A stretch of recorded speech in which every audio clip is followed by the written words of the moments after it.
In 2014, I walked away from being a college coach. 7 years, 4 different programs, and fresh off of a conference title. And I walked away from it all. Not because it was going poorly, but because I saw something that I couldn't unsee. I saw a gap between how players were being developed and what I actually thought was possible. I'm going to tell you exactly what I saw and why that decision turned into Catalyst Training.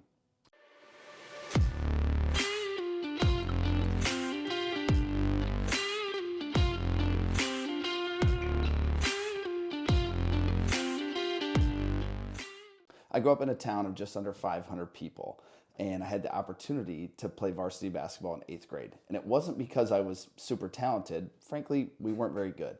And so I had that opportunity. I loved basketball. I loved competing. My dad was the high school coach. And so I had spent just about every day with him in the gym since 3rd grade. Basketball was my life.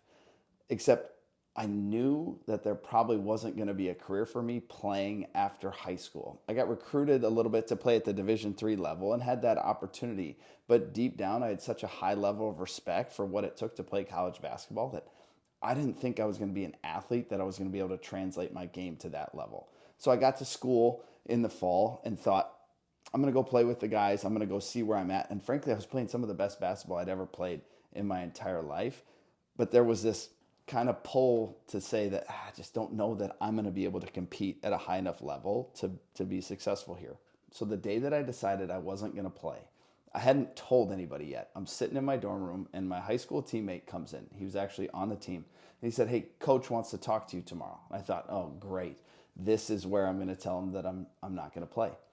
And so I go to sit down in his office, and frankly, I'm 18 years old. I'm a little bit nervous. And before I can even get to it, he said, "Reed, I was at your high school yesterday recruiting one of your teammates, and I talked to your coach. He said, there's a kid down there that's going to be a great coach someday. He just doesn't know it yet. And so we've never had a student assistant before, but are you willing to give it a chance?" It was a crazy situation because I never actually had to tell him that I wasn't going to play. He just opened up that opportunity. And maybe that was the writing on the wall for what he thought of my athleticism, but it was an opportunity that I jumped at. And it was an unbelievable experience. So I spent 2 years there, and then I slid over to a school down the road just looking for some more opportunity. And when I got to Bethel University, unbelievable situation that I walked into. They had a student assistant who had just graduated, and at the Division III level, there wasn't a whole lot of resources. There was a need for somebody like me on a volunteer basis to come in and fill some of these roles. So I was responsible for our film. So someone would record practices and games. It was my job to put that onto DVDs and get it on our computer so we could get it broken down for the coaching staff. I had an opportunity to start helping with scouting reports and practice planning. It was an unbelievable opportunity. In my 2nd year, I worked primarily with the junior varsity and handled the offense. And that gave me the opportunity to start speaking in practice, speaking in huddles, and I learned a ton about the game. So in my 3rd year, I'm back with the varsity. It was an awesome opportunity for me to just learn from people that had been doing it for a long time. I was super passionate about this. And frankly, while I was in school, I have no idea how I actually graduated college because I was spending 100+ hours a week in the coaching world. Now, fast forward, I get an opportunity to be the lead assistant at Waldorf College in Iowa, which is an NAIA school. And I go down there, and again, there's not very many resources, which makes it difficult for a coach, but it's an awesome opportunity for somebody young like me that's just trying to figure things out and learn. And so I'm not only the top assistant on the varsity, but I'm also the head JV coach. So now I'm getting the opportunity to run my own practices and learn how I'm going to be an effective coach for these players. So it's a great opportunity, but I'm working like crazy. I'm in the office late, I'm up early. We have to do everything from film breakdowns, practice planning, grade checks, study hall, to washing the laundry at the football facility across campus. It was a crazy situation, but I learned a lot. In my 7th year, I got a Division II job at Minnesota State Moorhead. It was a school that hadn't won a conference championship in over 30 years, and I knew a lot about it because it happened to be about 45 minutes from where I grew up. So Chad Walthall had come from the University of Iowa and was doing a fantastic job building the program back up. We had redone parts of the arena. We had a ton of spectators that were now interested in what we were doing. It was a great experience. I was in charge of calling set plays, and we had over 75 of them. Unbelievable opportunity for me as a young coach to run the offense. So fast forward to the end of the year, and I made the decision that I was going to move to New York City. So in the college coaching realm, most of the time you don't quit a job until you have another one. My family had left Minnesota, and my fiance was working in reality television in New York City. And I didn't think that the Fargo-Moorhead area was going to be a reality television hub. So I made the decision to move to New York. And I had applied for a Division III job. I made the final two there. I didn't get that job. And I just continued to hunt for jobs because I thought I was going to continue my college coaching career. In the meantime, I started working at a gym on Long Island called Fundamental Sports Training. If I'm being honest, I started working there because I needed to convince my future wife and her parents that I wasn't just a loser coming to New York without a job.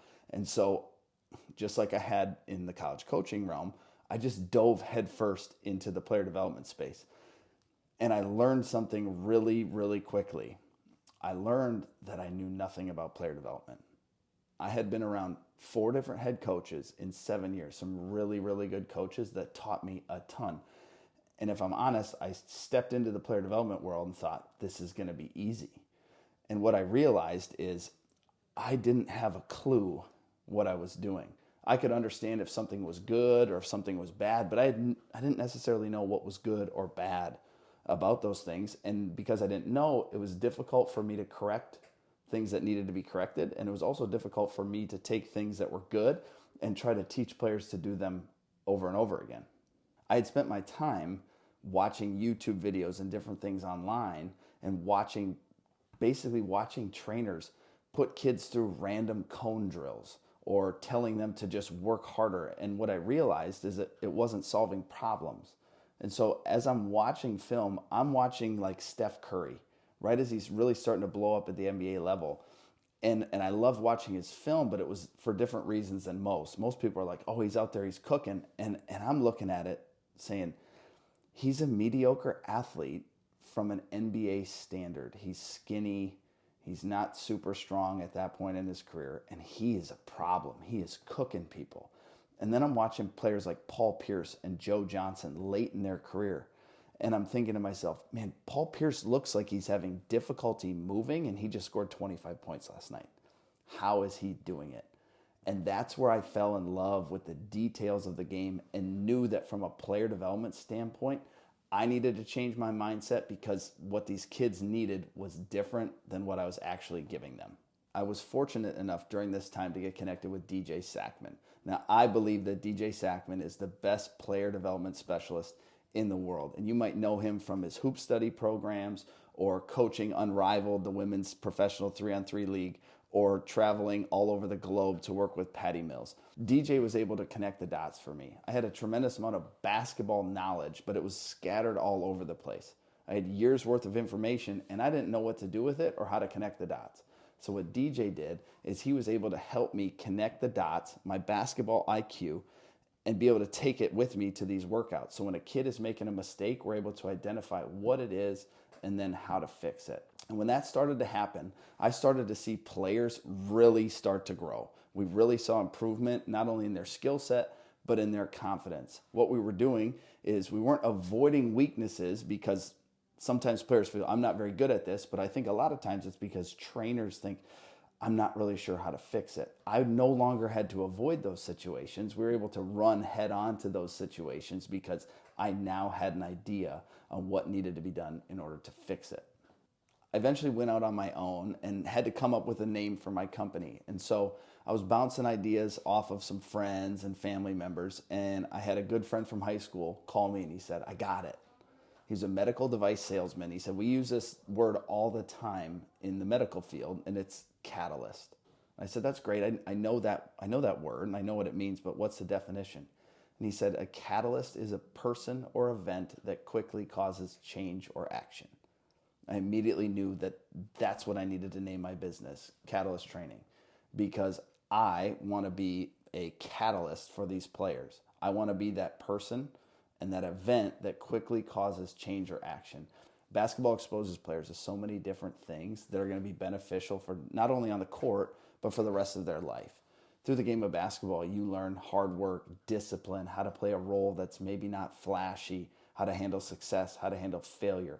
All of those things are going to help you become a better parent, a better friend, a better husband or wife. All of those things carry over into real life. And so for me, I decided that, hey, that's what I want to build my business off of. This idea that I and my team can become catalysts for these players and quickly cause change or action in a positive way. I know there are so many coaches and players that feel the same way that I felt.